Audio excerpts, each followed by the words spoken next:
All right, cool. Welcome to the podcast. Really appreciate you coming on, man. Thanks, Nick. Happy to be here. So we originally connected through a couple people actually, but originally like the solid, person is Jay Azeltine. So I Yes, definitely sir. would love to start there with him and just our shared journey of going down to Costa Rica and through that just Yeah. whole process. And so, what originally took you down there? Why were you in the Yeah. space to, explore plant medicine at that time? Yeah. Well, I think your podcast title wraps it up perfectly. Chasing curiosity. Whatever the heck this thing is and this thing is, I'm trying to figure it out.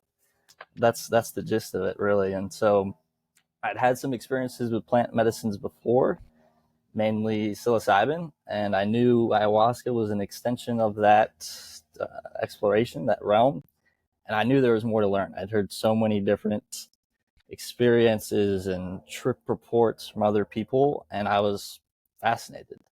And I'd followed Jay on Twitter since early 2021, and that dude's as solid as they come. You and I both know that. Yep.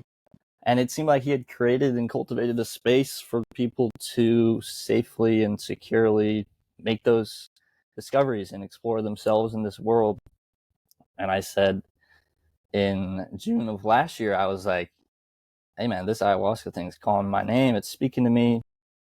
I DM'd Jay over Twitter, got him a call, and as we talked about it, the first second I saw him, I was like, this guy's genuine.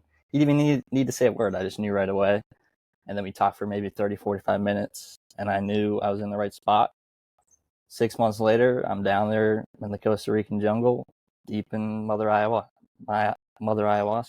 And what a journey it was. Goodness gracious.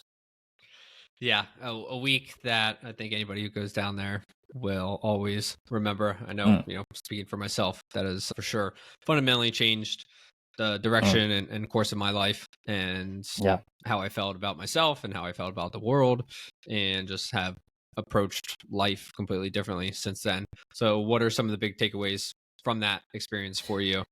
Yeah, we could spend a whole podcast on that question. Yeah. I would say the biggest takeaway, and I come back to it so often since that week in early December, is that it's all perfect. Mm. And there's so many trials and tribulations and struggles that we go through, so many bumps in the road that we think are negative.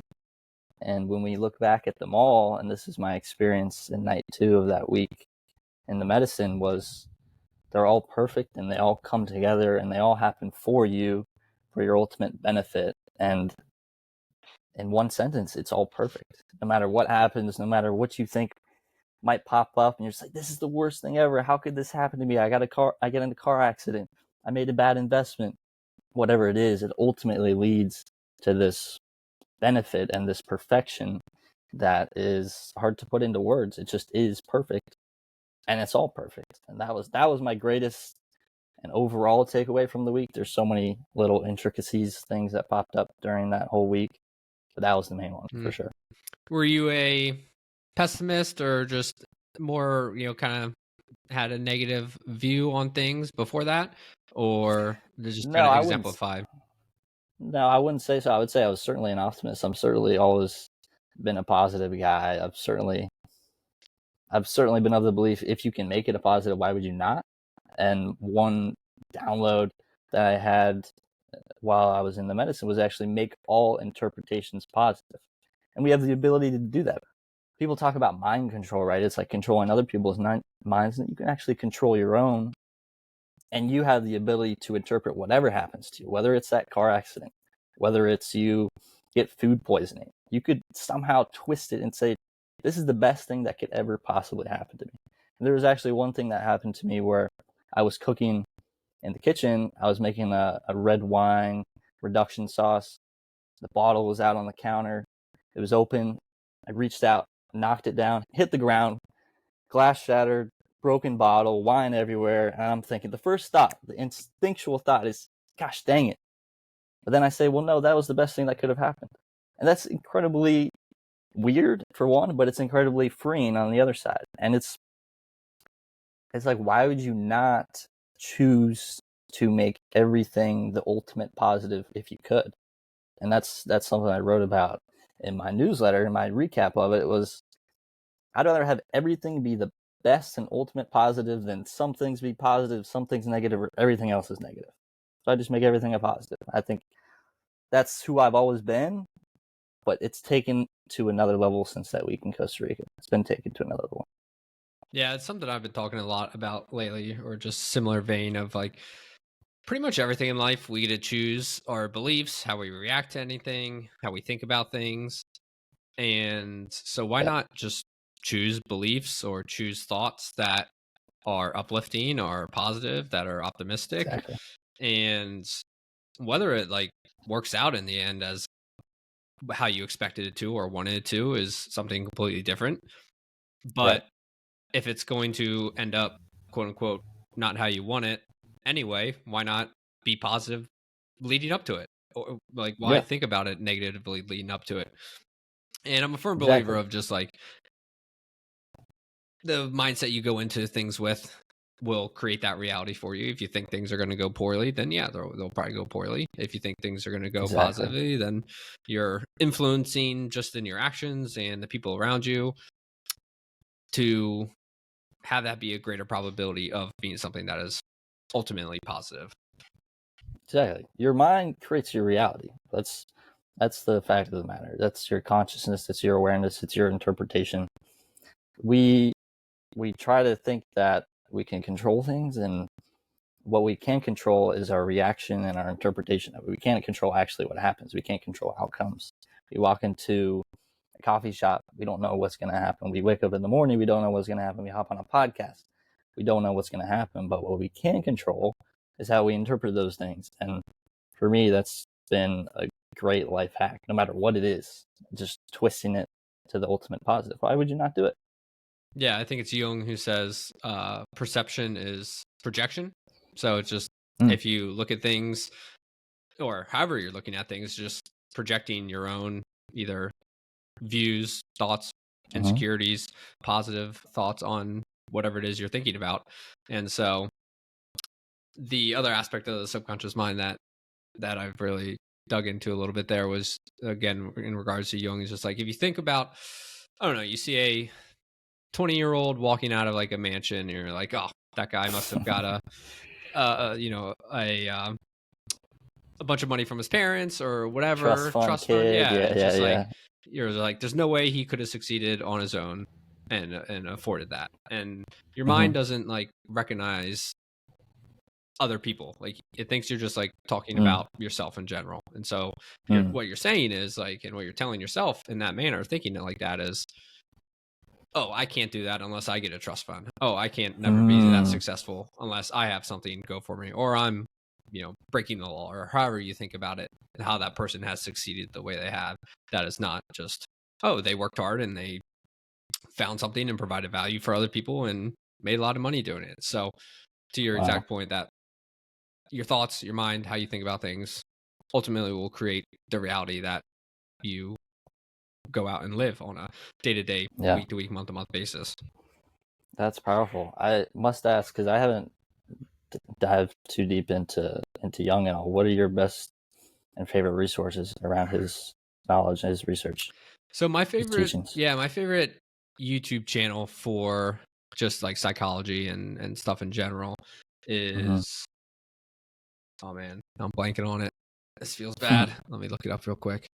Academy of Ideas is the name of the YouTube channel. Academy of Ideas. Yeah. Awesome. And they do a lot of like really good breakdowns of just either different psychologists or philosophers, or then just like kind of general themes, and then give a bunch of resources to either books or essays or whatever else that they pull that information from. So it's a good, just kind of like easy, high level resource that then you can go digger deeper into different channels that you want to. Yeah, that's awesome. I remember you said the word psychology, and that triggered something in my mind where I was in high school, and my favorite class that I've ever taken across my education journey, my formal education journey, was AP Psychology junior year of high school. And it's a college level class, and I don't know, I probably took it because I heard it was easy and you get the 1 point GPA boost, and that looks good on that. college resumes and whatever when you're applying to colleges, the applications. But I ended up just becoming fascinated by the whole thing. And there were some topics that didn't catch my interest, but I remember I actually kept notes from every class because that was really the style of the teaching, was lecture-based, Velcro teaching, throw a bunch of stuff at you, hope that it sticks. And I kept notes in my notebook because that's what we do every class. And I remember after that year, as I would any year, I would throw away all of my papers. I'm finally done with the school year. I'm into the summer, whatever. But I remember the following year, I was like, dang, I threw away my psychology notes. Those are the only notes that I would have wanted to keep. I was so bummed about it. And then 2 years after that, I ended up finding them completely stashed away somewhere. And I was pumped because I had all of this research, these learnings that I'd taken notes on over a full year of learning about this fascinating subject that I could go back to. And I still have them with me here today. And I go back and look at them because it still fascinates me. Yeah. Psychology is this endless rabbit hole, much like many other things that have caught my curiosity, that you just never get bored learning about them. Yeah. I think I told you before, but this podcast used to be called Limitless, was the name of it. And it was based off like just people's stories, essentially, rather than people's stories and ideas in general. And I changed it to Chasing Curiosity. And just throughout that, I've been thinking about like, what is it that like I am truly curious about?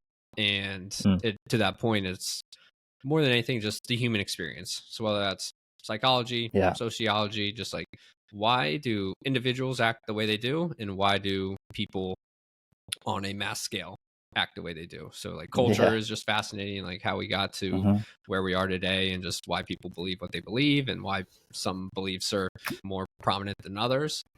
Like you said, it's a never ending rabbit hole that you can go down, and it really is just unbelievably, obviously complex, but at the same time there's usually like a trail. It's like this 1,000 years ago, this start happened, which led to this, which led to that, which led to that. Yeah. And Exactly. in order to like, I don't know, for me to like, I think about like being successful in whatever you're really trying to be in.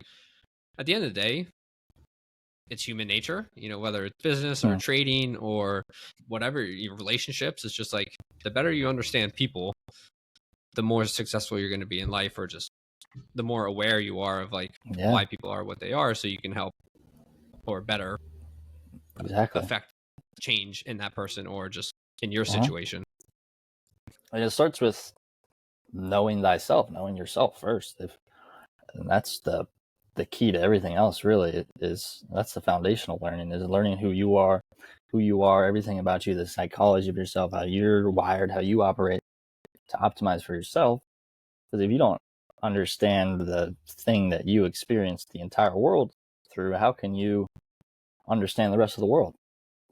They say master yourself, then master the universe. If you haven't done the first, you can't do the second. What are some of the first steps for you to understand yourself a little better? What a question. I would say journaling is always a good one to get out of the mind and put it on paper and just dump down whatever is going on in there. And then asking the questions over and over again and throwing them back to the subconscious sometimes, and answers will just appear and spawn out of the ether. And then reading The Untethered Soul for me was a huge unlock, and understanding the question, who are you? I had a book that I picked up at a library one time, was Who Are You? But it was all these quizzes and tests and trying to figure out your personality and stuff. It didn't actually get down to the nitty gritty of who you are and who are you. And then that's the bottom layer bedrock of this experience, is the answer to that question. And then building up from there, then you can start to figure out the rest. But I find those methods to always be good. So who are you? That's the question, right? I would say I'm my conscious awareness. I'm the thing that's understanding what's going on. I'm the thing that's hearing my voice, the thing that's aware of my thoughts. I could close my eyes right now and tell myself in my mind, hello, over and over again.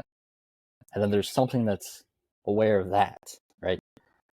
That's who I am, the thing that's taking all of this in and bringing it back out. It's this indescribable force and energy that just is. And that's really that's what it comes down to, is everything is. And it's that's it. Which is mind-blowing. It's Wild.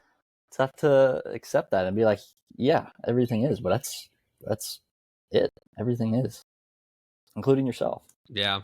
I remember it's probably 2021 at this point where I really started to not necessarily understand, but become more aware of just, again, to your point of who I am and what the world is, and just on a very kind of quote unquote deeper level, and realize that it isn't what you think it is or expect it to be.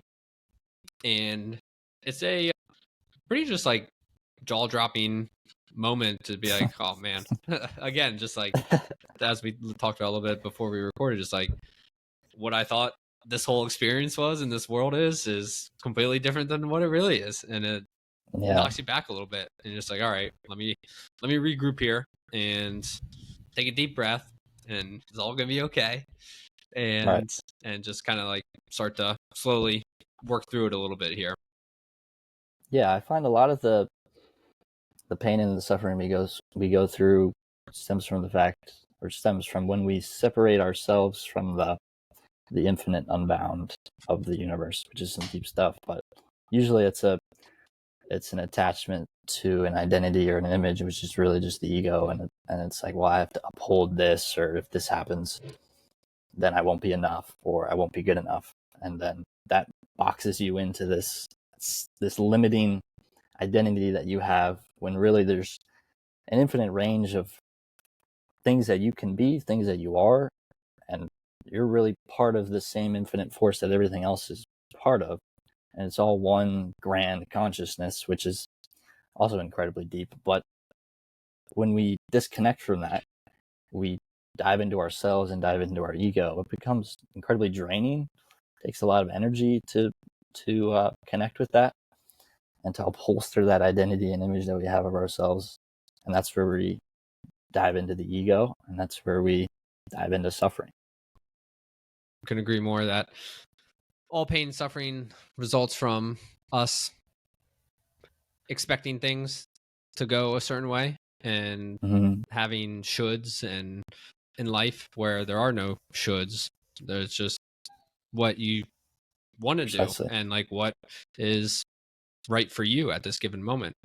And it's just down to that deep self-awareness of figuring out what that is, to be able to decipher, again, at this very moment, what that answer is for you.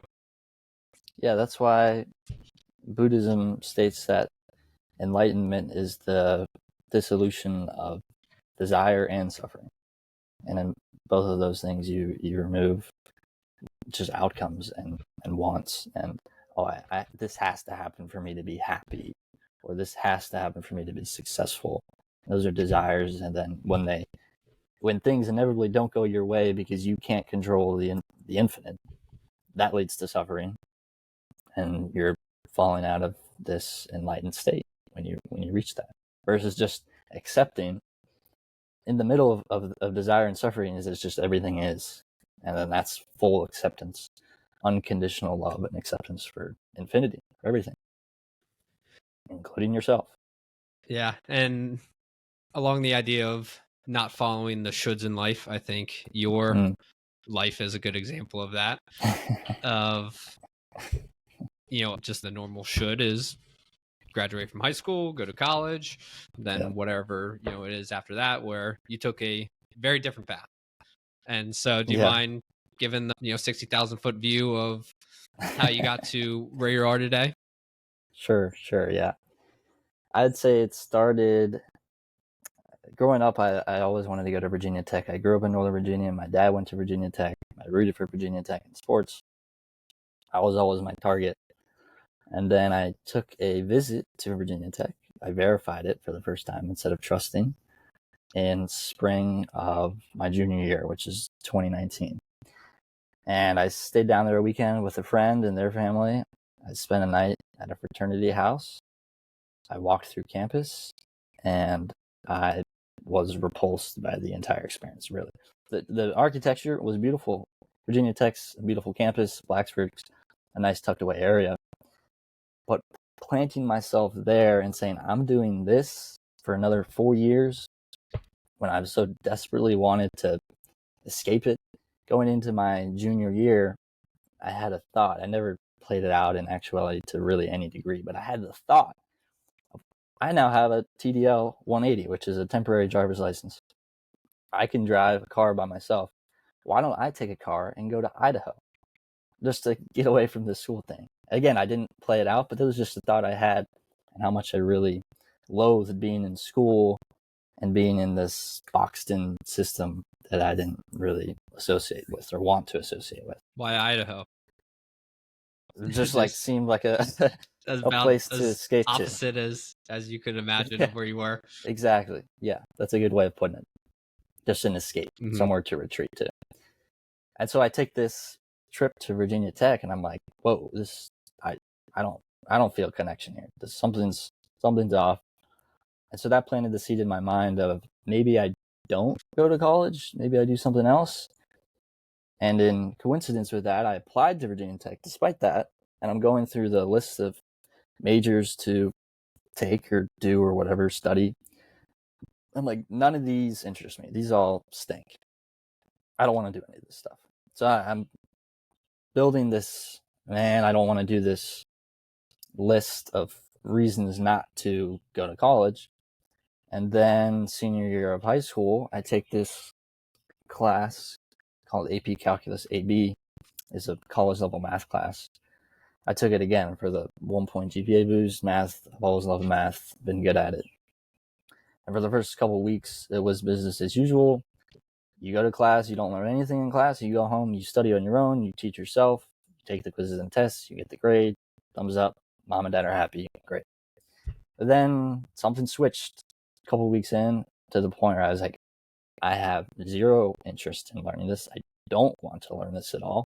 So I'm not going to learn it. And that's what I did. I spent basically I put zero energy or effort into learning the subject, the material. I would walk into quiz and test days.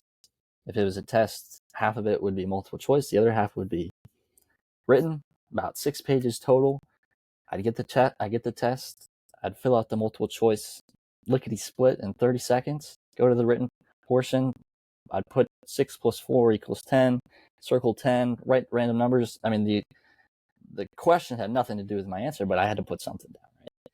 And then I'd turn the test in 5 minutes. The room would laugh at me, but I'd be laughing as I'm coming back down because I don't have to spend the next hour and a half doing some crap test that I have no interest in learning or no use for down the line. So then that granted me a lot of time while I was in school, while I was in the belly of the beast, to start thinking about alternative routes. And one of them was going and becoming a professional golfer, because I had played golf 4 years from my high school. I enjoyed it. It's being outdoors. It's a great sport, as you're well aware of. Oh, yeah. And so I said, okay, that's an option. So I started doing my research. I found this golf academy that lets gap year students take a year off in between high school and college, right? A gap year to go full out, all in to golf, learn it, and then go to college and become a college golfer. So I took a visit there to verify things. And I had that same feeling that I had at Virginia Tech. Something's off here. I woke up in the mornings and I basically ran a test trial with the academy. I went and practiced with golfers, played with them, met everybody, and something was just off. The vibes weren't there, whatever it was. I didn't feel the connection. So I came back from that, and despite that, disconnection, I still was like, yeah, I'll probably go do it. And that was my answer to most people. What are you doing after college? I'll probably go to the golf academy. But as time went on, I became more and more disconnected from that idea. And then senior year of high school, 2020 March, quarantine, COVID hits. I'm stuck at home. And this was really starting to this was really the start of the peaking of my curiosity in poker. And now I had all the time in the world to sit at home. I bought a $39 box of books on eBay, probably about 15 books, all dedicated to poker. And I studied or played 8 or 10 hours pretty much every day. I'd have 4. I played online, and I have to say, allegedly, before I was 18, because I turned 18 that year, I used my brother's ID to sign up in December to play online poker. And I just became fascinated by it. It's one of these endless rabbit holes where curiosity strikes and it never ends. I kept studying, and I would play in person with my friends. We'd play $20 buy-ins, $50 buy-ins, whatever it is, low stakes, but I just was engrossed with it. I fell in love with it. I kept studying. I would come home from school, watch YouTube videos. I'd be in school watching YouTube videos. And then, like I said, quarantine hits. Now I have all these books, these resources to start learning from, studying the game, all this time to spend playing and learning the game. And that's what I did. For the next 2.5, 3 months, I spent a ton of my time playing and studying poker. Up until early June, shortly after I graduated high school, I had heard while playing poker with some friends that Florida had opened up their poker rooms. So I did research on my end. I found out that Florida let 18-year-olds play poker, which is the closest state other than New York. But New York was, of course, completely shut down, and I don't have much interest in New York anyways. I said, shoot, I'm going to send it. So Friday, I still remember, I was lying down in my bed, and it literally hit me like a bolt of lightning. I came down the stairs. Both of my parents are home. I told them, I'm going to Jacksonville to play poker for the weekend. 30 minutes later, I was in my car driving 11 hours to play poker in Jacksonville, Florida. I made it down there. I played for 6 hours straight on that Saturday, and I lost $300. It was the most agonizing, painful day in recent history, because I'd driven 11 hours on a whim and spent money at a hotel. I was eating horribly to put my money down on the table and say, I'm doing this. I'm testing the waters, and I completely flunked, failed, crash landed, went back to my car. I plopped myself in my seat, reclined the car seat all the way back. The rain was pelting the roof of my car, and I was just sitting there for 30 minutes, maybe an hour, just incredibly depressed and sad. Like, I can't believe I just did this. There can be no lower feeling. And then I woke up. I went to a hotel, stayed there, woke up the next morning, came back, and I won $600 in 30 minutes. I remember I texted my brother. I was like, man, should I cash out? Should I book these profits? And I was like, yeah, I'm doing it. So I cashed out, booked a $300 profit. And I don't remember the decision or the moment of the decision where I was like, yeah, I'm going to go to Jacksonville, live there full time. But over the next couple months, as summer passed, that was the decision that ended up happening. I started looking online for places to live. I downloaded roommate apps. I went to Craigslist online, and I still remember the visual of seeing the map of places in Jacksonville. And Jacksonville's here, and you have Ponte Vedra here. And there's one little house in Ponte Vedra. And I clicked on it. It fit my description. There were 2 brothers from Chicago. Rent was about $667. I said, that's cheap. It's affordable. It's a 6-month lease. Allows me to dip my toes in without going all in. And I sent it. I never visited Jacksonville up until the day I moved in. And from there, I was a Florida man, and still am to this day. Man, that's such a great story. I love it. It's wild. It's wild every time I think about it. I'm like, that person has to be crazy to do that. I don't understand. But there was no other option for me. It was just obvious, and that's why I always think about it. It was obvious to me. There was no other route for me to take. And what did your parents think at the time when you were like, yep, I'm going to go drive 11 hours down to Jacksonville to play some poker? Yeah, I think I helped blunt the blow a little bit. During my senior year, I sat down with them probably 6 or 7 times and basically just organized meetings and said, hey, this is what I'm thinking. I want to make sure we're on the same page. I want to hear what you guys are thinking. And fortunately for me, something I'm eternally grateful for is they allowed me to be independent, and they trusted me. And I think maybe part of it has something to do. I was a pretty good student in school, and so they knew I wasn't some hijack or whatever, and they let me do it. They trusted in me. I don't know particularly or exactly why, but they let me do it, and they covered my rent for the first 6 months, which is great. That allowed me, and to pay for my groceries too, which allowed me the freedom to basically send it with poker, and then I got into investing and other things as well. And so how those first 6 months of life down here go, both in poker, but just again as a 18-year-old moving to a place that you have no idea anything about, to a place with two random dudes from Chicago, as well as going through your mind at that point? Yeah, it was a whirlwind. I remember to drive down there, I was so nervous and anxious because of what lay ahead. I had no idea what was coming. I was moving to a state in an area I'd really never explored, because when I went to Jacksonville to play Florida, I went right off the highway to the casino and stayed in that little area. I didn't know what was in store, but I knew that it was right for me, and it's what I had to do. And the first week or two, you set up your room, make sure, make a house a home, make a room a home, so to speak, get to know the roommates. And then I was just going and playing poker as much as I could down at the casino, and just playing 2-2 low stakes, but having so much fun. I still have, to this day, someone in those first couple of months gave me their business card to their restaurant in Georgia. It's called Chef Jerome's Diner. He's got the wheelchair platter. I haven't made it up there yet, but I just met all sorts of these people, and I was just having a blast. And then I got into the stock market, and it was between those two things really. And then I got into cooking, and then I got onto Twitter and started learning about self-development and all of this other stuff. And it became almost a college of my own, a college of one, so to speak. And he was interested in the story, wanted to hear about it. What about, you said cooking there? Yeah.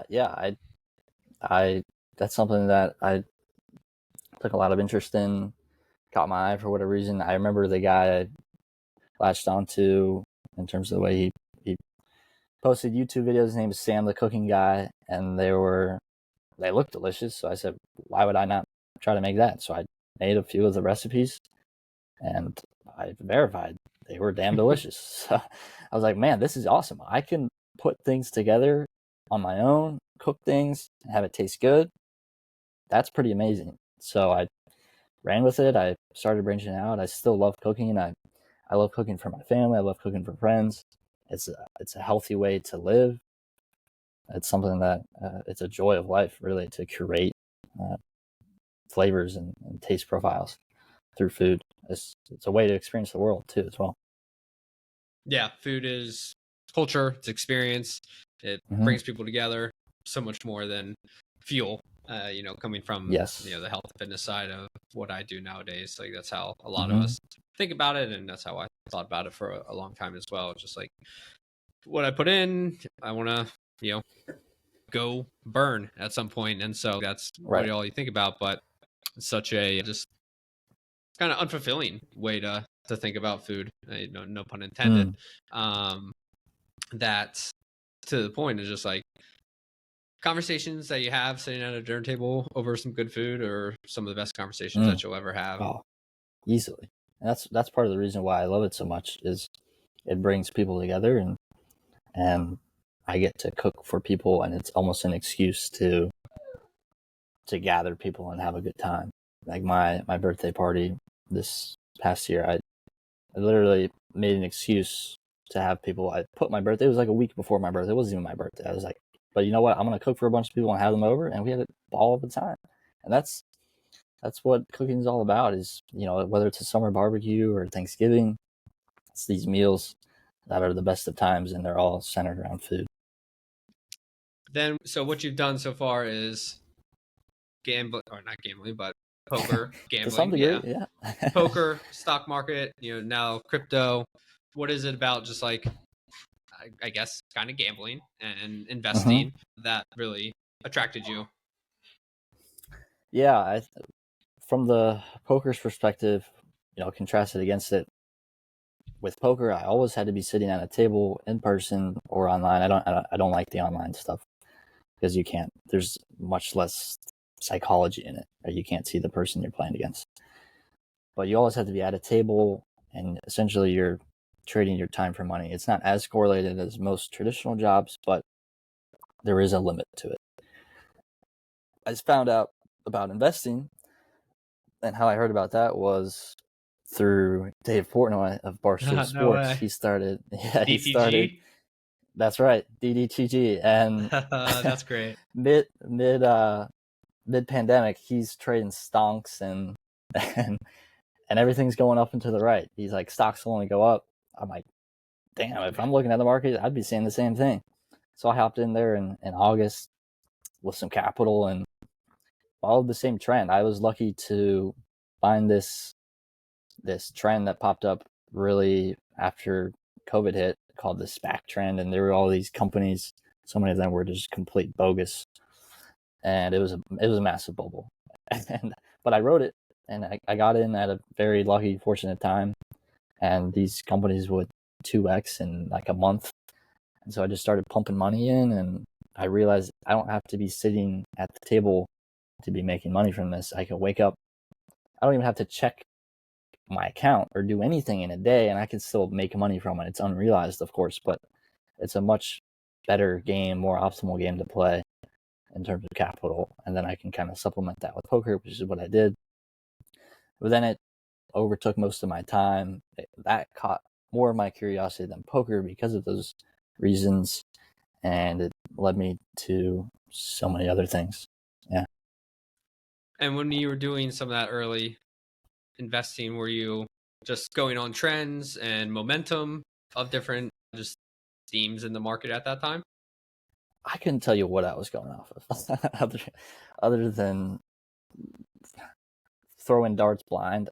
I mean, I would go on this what was it called, StockTwit or FinTwit. Oh yeah, There's this social media. bootleg, yeah, Yeah. and it revolves completely around stocks. And I'd go on, and of course everybody's on there pumping up their stocks, and I would just latch on to some of them. I'd do a little bit of research around the company, and like FMCI was one.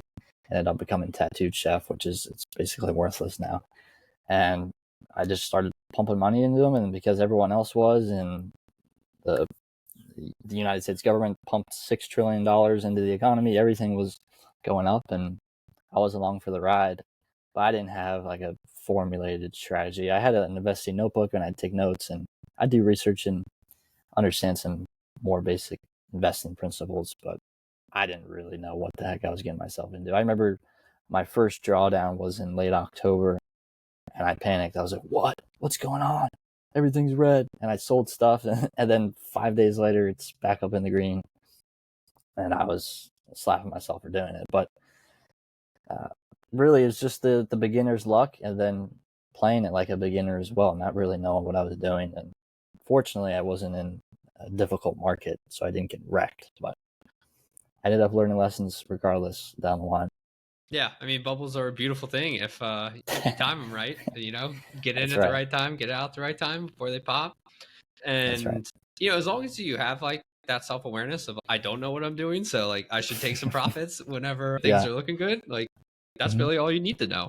My problem was kind of during the 2020s, like I thought I knew what I was doing, and so I was like, oh, let's ride this thing out. And then, eventually the bubble did burst and was not able to get most of my stuff out in regards on like the crypto side of things at that point. But Mm-hmm. yeah, as with like everything, kind of where our conversation started, it comes back to self awareness. Like know who Yeah. you are and know Yeah. your skill level, and if Yeah. things are green and you made some money, like probably take some profit. Yeah. That's hypercritical. And I'm sure I thought I was a genius, and I thought I was invincible, and it was like, well, I'm a master trader. I hop into this. I'm making a bunch of money, and inevitably it pops. But that's the delusion when you come into it. again, with $6 trillion of stimulus, it certainly helps. Yeah, the in that regard. government helps, that's for sure. Yeah. Then what you're doing now? Gator Capital, is that how you say it? Gator Capital. Okay. That's right. Yeah. Where'd that come So from? that actually came from right around that period. So start of 2021, a few months after I moved down to Florida, I got connected with a friend of a friend who was also big into the stock market.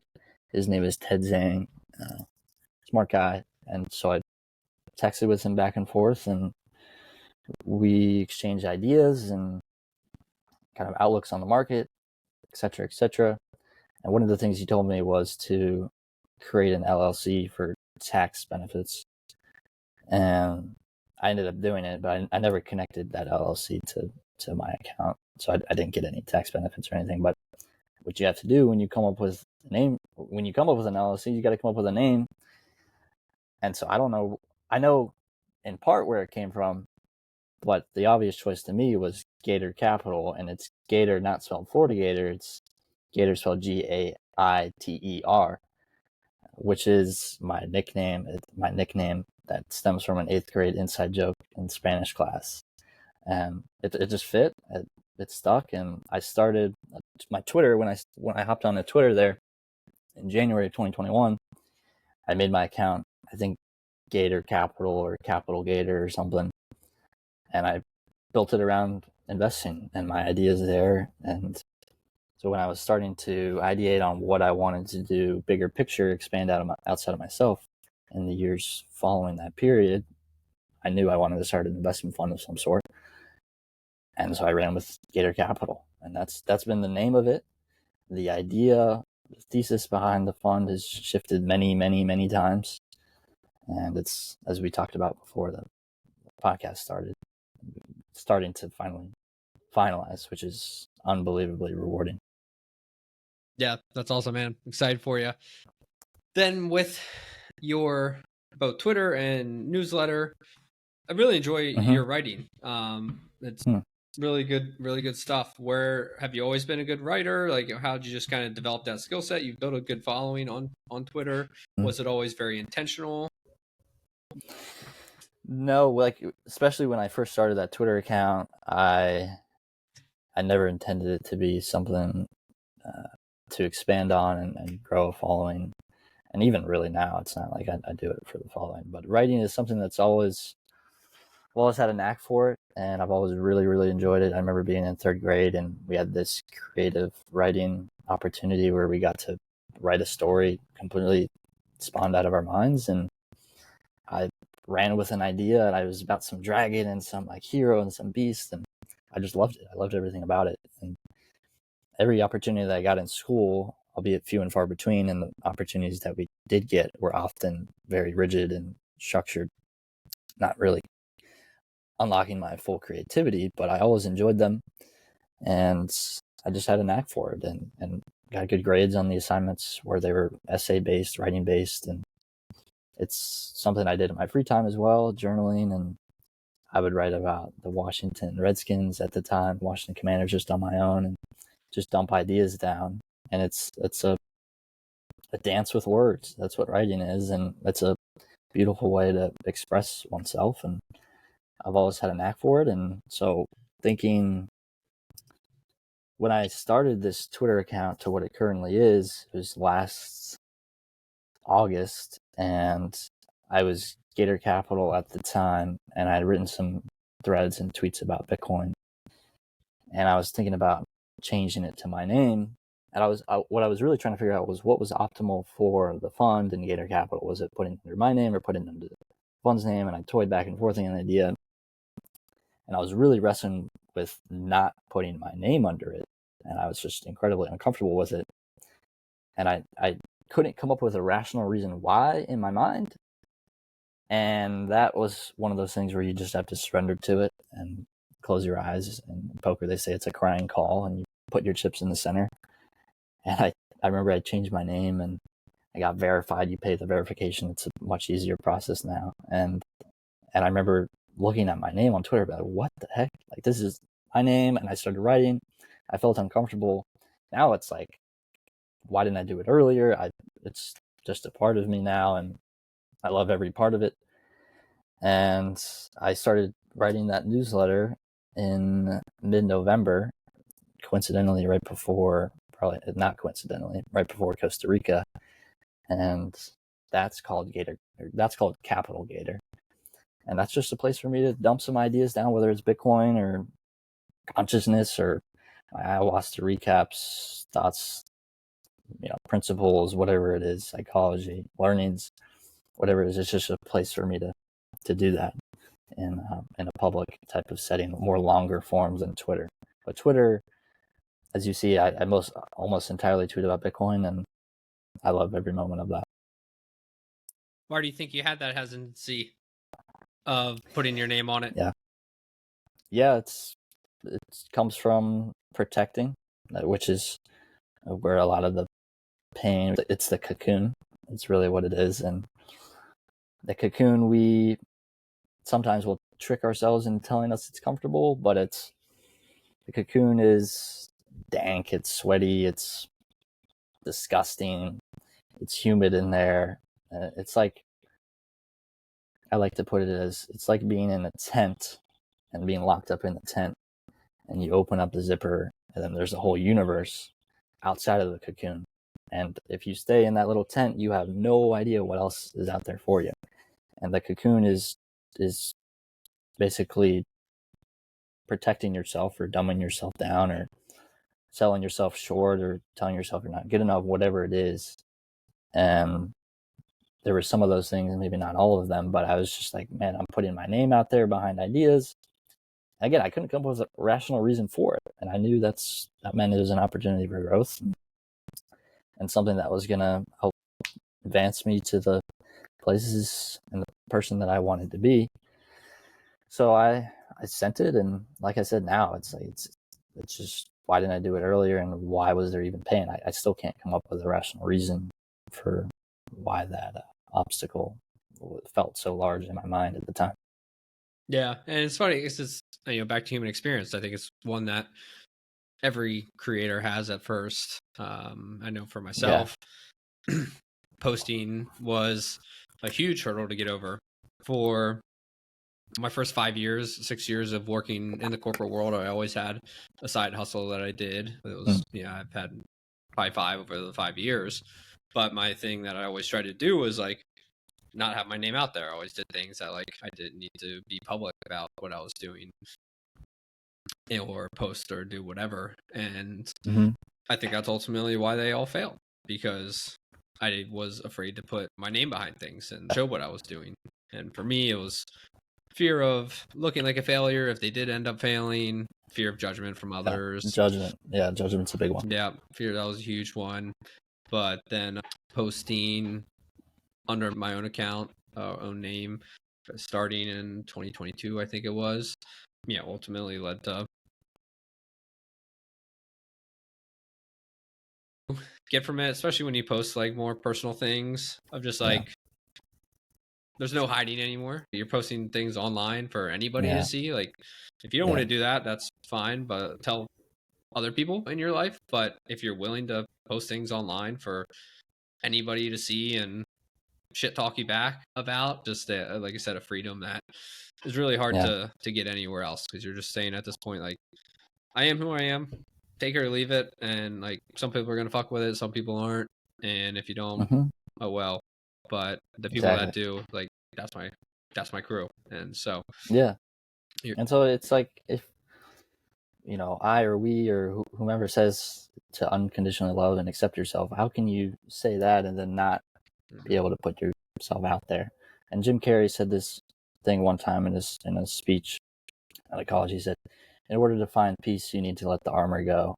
And that, when I heard that for the first time, I paused the speech and tears formed in my eyes. I was like, that's incredible. How can someone provide such a profound level of wisdom with however many words it is, one sentence? And that's what so much of it is finding peace is letting the armor go. It's removing the shield and even the sword from the heart and just ripping it from there, letting your heart open and never closing it. And in that sense, you're letting the armor go. And that's how you find peace. And it's a little bit counterintuitive in the sense it's like, why would I let someone in if I want to find peace? But that's where the unconditional love and acceptance comes from. And that's peace. And you reach there. Yeah, man, that's a good one. I'm going to have to find that speech. One of the best speeches I've ever listened to. And just that idea of unconditional love and something that, back to the ayahuasca thing, like that was my biggest unlock from that week. It's just something that I've struggled with my entire life of loving myself and accepting myself and accepting love from others. And so just being okay, accepting who you are and where you're at, and willing to potentially be hurt, and knowing that, again, others' judgments aren't your job, your responsibility. They're going to judge you however they judge you. And as long as you're who you want to be and are taking actions and of the person that you're, again, want to be, of a high value person, or just somebody of value, then that's all that matters. That's the only thing that matters at the end of the day. You can look yourself in the mirror and say, I did good. I'm a good person. And again, everybody else's opinions will be what they are. Yeah. And it always can come back to the fact that you are enough, and understanding that no matter what happens, that's always true. And Jay talks about it sometimes. And I was listening to you just now saying your experience, and I was just remarking to myself how awesome it is that Jay has created this space for you or I or other people to come and make these discoveries that are immensely life-changing in so many ways. And how indebted I am to him for that, how indebted we all are, and then to see how his network expands into all of these other things, and it all comes back to him. That's why he's just the best dude ever. And it's such a joy to know him and to have experienced some portion of life with him. Yeah, and to be able to know all these other people that have connected with him. Yeah, he's as legit as gets in all aspects. And he stems from the way he presents himself is incredibly vulnerable, especially on Twitter and in the world. And that's why the space he's created is much the same. And that's why we're able to discover and explore the way we are. And it starts with somebody making the change in themselves, that everything falls downstream of that. And then you get this ripple effect. I mean, it's changing the world. It's changing ourselves. It's changing our families. It's changing generations. And it all comes from one person. But I mean, one person it can all stem from, myself or yourself individually on our own, whether we have families or friends, whatever it is, just making those shifts in ourselves and presenting ourselves in that way. It has so many effects positively that we can never quantify in a million years. Yeah. I have this quote on the wall right beside me here, and it's actually the speech or quote from Coach Carter, but it's from a book or poem or whatever it is, Marianne Williamson. And I won't read the full quote, but it is the very end of it. As we let our own light shine, we unconsciously give other people permission to do the same. As we are liberated from our own fear, our presence automatically liberates others. Bang. That's it right there. Yeah, that's awesome. And that's just something that, again, that's awesome. On my wall to remind myself every day. And I think that explains, or Jay exemplifies that just phenomenally. And now that we have experienced that, we're able to do that for others as well. Exactly. And it's this compounding effect. And I totally understand why you have that on your wall, because it's a reminder for yourselves and ourselves to continue to liberate ourselves so that we can liberate others, whether directly or indirectly. Maybe someone who listens to this podcast and someone we never met, and they go out and do something, and then it creates its own ripple effect, and then it's this beautiful downstream. It's this beautiful river of healing and medicine and all of this stuff that stems from one person making a change. Absolutely. It's amazing what one person can do, and the cataclysm that comes from that. But back to Bitcoin for a second. As I mentioned, you're my second Bitcoin guest of the week. First one being Jeff Booth, who, for those who might not know, is like a venture capitalist, entrepreneur, extremely, extremely professional guy, and older guy as well. And so hearing his journey and what makes sense to him, or how Bitcoin started to make sense to him, was super interesting. But now you're kind of on the other end of it, just like as a young guy. He's older. How did you first come across Bitcoin? And also, how did it first start making sense to you? Yeah, good questions. The first time I heard about it, maybe in 2017 or something. I remember I saw the price on Coinbase at like 17,000, but I didn't do anything with it. And then around that same period, when I was talking to that friend of a friend and starting my Twitter account, he mentioned crypto to me. And so that tuned my eyes to the crypto market. And at that time, it was post-halving, which I must say it's an incredible honor to be on a podcast talking about Bitcoin on Bitcoin's halving. That's a special moment. And I heard about Bitcoin, of course, naturally tuning myself to the crypto market, and I just see it going. I mean, just more than stocks. It's on this incredible bull run, and so I'm thinking to myself, I got to sell everything. I remember watching this YouTuber that Ted, my friend of a friend, told me about. His name was Crazy for Cryptos, and he started talking about these altcoins, to put it nicely. And I was like, all right, I'm just gonna, me being a beginner, not knowing what the heck I was doing, throwing darts blind. I literally sold everything in the stock market, took everything out, put it all in Bitcoin, and I remember I bought it at 48,000. It went up to 55,000 in like 2 weeks, and I sold it. Put all of my money in to an altcoin called Theta token, and that I bought at around $3, and it 5x'd in 3 months. And then I held on to that for a good chunk of time. I sold a little bit along the way, and then I made an investment in November. We talked about this at the coffee shop in Olympus DAO, which is just an unbelievable scam. And 3-3, baby. Oh gosh, don't. That's PTSD there. I hadn't heard that in so long. Goodness gracious. So I made an investment in there, and the scam that it was, lost money inevitably over the next 3 months or so. Fortunately, I didn't put a ton of money in there, and I drew out before shit really went south. But I was like, at that point when I sold everything in Olympus, and I sold everything in Theta too, because I was like, what the heck am I doing? I don't know what I'm investing in.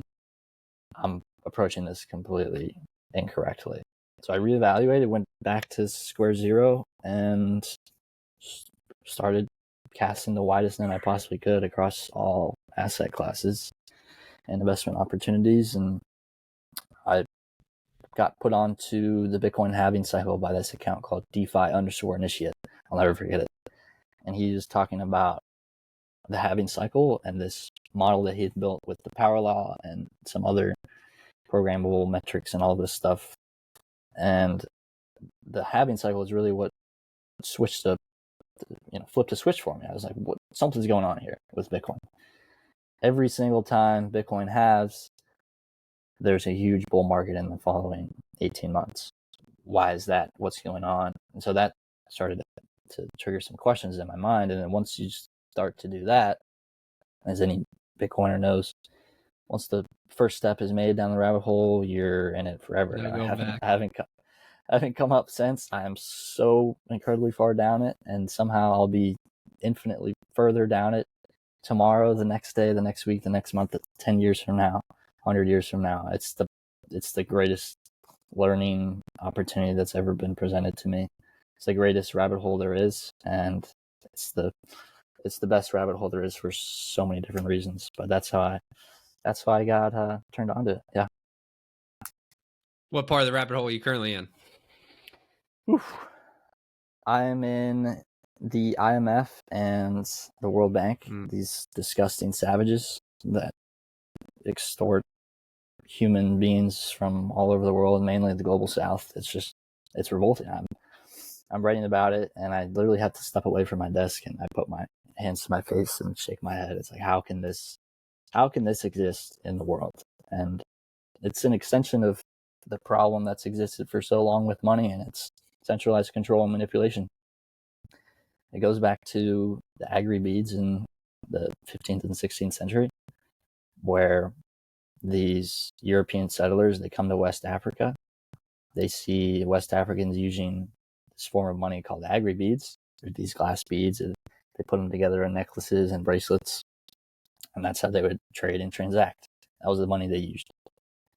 For the West Africans, it was an incredibly scarce resource, and it was costly to make the glass beads, so they were really a form of hard money, and they're hard to make. European settlers see this when they make their discoveries on the island, and they come back to Europe. Their glass-making technologies are much more commonplace and inexpensive. It becomes easy money for them. They print them in mass. They literally would come back with boatloads full of these glass beads. They come to West Africa, and now they are overlords over the entire area. They have an incredible amount of wealth and power and control, and the agri beads came to be known as the slave beads for the role they played in the slave trade of West Africans to Europe and America, which is, it's unfathomably disgusting. And it's unfortunately something that continues to this day. There's the CFA franc in West Africa that is controlled by France. There have been many people in those countries. One of them is Togo, I don't know how to pronounce it. There was the leader of Togo who was about to sign a bill with France to break that relationship. Togo was going to form their own currency. They weren't going to be under the controls from France and the CFA franc. 2 days before he goes to sign it, he gets assassinated. And it's this disgusting reality that still exists today. It's just at a grander scale, and it's not as obvious or front-facing. It's disguised as aid. We're aiding these countries. And what's actually, we call them developing countries in the global south, but what's actually happening is these developing countries are developing the rich countries, not the other way around. It's sickening. I can't put it into words how sickening it is. That's why 15 times writing about it, I'm stepping away and I'm shaking my head and I'm pounding the wall. I'm like, how is this real? It's why the chapter I'm writing is why Bitcoin matters. It's why Bitcoin matters. It's to free humanity from the grips and controls of evil, greedy, no good humans that want to make a quick buck and extort people. Once you go down the money rabbit hole, and it's so much more than that too. Yeah, once you go down the money rabbit hole of just one, what money is in the first place, how it's created, how it is influenced throughout history. Yeah, it really is like appalling to that point of just like, you think of mankind as mostly good, and like you said, aid, we're trying to help out other countries, quote unquote developing countries, but in reality it's resource extraction. It is, yes, exactly, it is furthering their bottom line more than actually trying to help anything in general. And then in regards to just the US, how the US monetary system works with central banks, fractional reserve banking, the Fed, all that, and now obviously just like printing trillions and trillions of dollars. It is it's gross. It's gross, and it's kind of like, I wish I hadn't seen it, but it does you no good to be ostrich with your head in the sand. I've never heard that one before. It's I'm keeping that. All yours. But yeah, it's just like, man, like again, like your eyes are open for the first time. You're able to see the world for really what it is and how it operates. And although it is disgusting and appalling, it's just like, okay, well, now that I see for what it really is, one, like I can try and make a change, and that's like what Bitcoin is at its core, is just like a vote for change, and how I view it. But then also just like, you're able to better understand how to work within the system to benefit yourself a little better. At the end of the day, there's nothing wrong with that. We're all selfish humans, and we want to look out for ourselves and our families and all that stuff first, Yeah. naturally. And so, in order to best do that, it is not impossible, but it is much easier to do that when you have a better understanding of how the system actually works. Yep. It's not a coincidence that going to a government school, I was never taught the answer to what is money, because if I learned it, the jig is up. They're toast. And again, it's not a coincidence. And Richard Nixon said regarding economic aid, who was the president that switched the gold standard, although it wasn't officially the gold standard, to the full-fledged fiat standard. He said about economic aid, let us remember that the main purpose of aid is not to help other nations, but to help ourselves.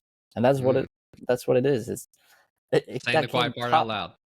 Exactly. It's like, how much more obvious and front-facing could you be about it? It comes from the president of the United States of America. It's saying the quiet part out loud. And there's so much more to Bitcoin and why it matters, but it's the one word answer is why it matters is freedom. We can't be free as individuals, or even greater as humanity, if the very thing that underpins society, money, for better or for worse, is not free. And not in the sense that it's free, that you can go out and get it for free, but that it's not controlled by anybody. Its power isn't manipulated. It's not controlled by these central banks or governments or whomever it is, European settlers. If nobody can create the money, and that's equal for everybody, in that sense, it's equal for everybody. And in that sense, it's been freed because nobody has power over it. That's what Bitcoin is. It's taking the power of money from a select few and bringing it to nobody. And that frees it for everybody. That's the beauty of it. 100%. And I think that's a good place to wrap. Cole, I appreciate you coming on, man. It was great. I learned a little more about you. We did connect, here in person a month ago or so now, which was great. Yeah. But definitely learned a little more about your story today, which I appreciated. And awesome to hear everything that you got going on. Excited to see what else you continue to do in the future. But if people want to connect with you, learn more about what you got going on, what you're doing, where's the best place for them to find you? Yeah, on Twitter would be the best place. It's just Cole_Walmsley. That's really the only place I am for now. We'll see what happens in the future. But yeah, it was a blast being here, Nick. I could have talked for a lot longer. These conversations are so much fun. Yeah, absolutely, man. We'll have to reconnect here soon. Yes, sir. Sounds good. We'll have that Twitter linked in the show notes so people can easily find you. But awesome. Cole, thanks again, brother. Yeah, man. Take care.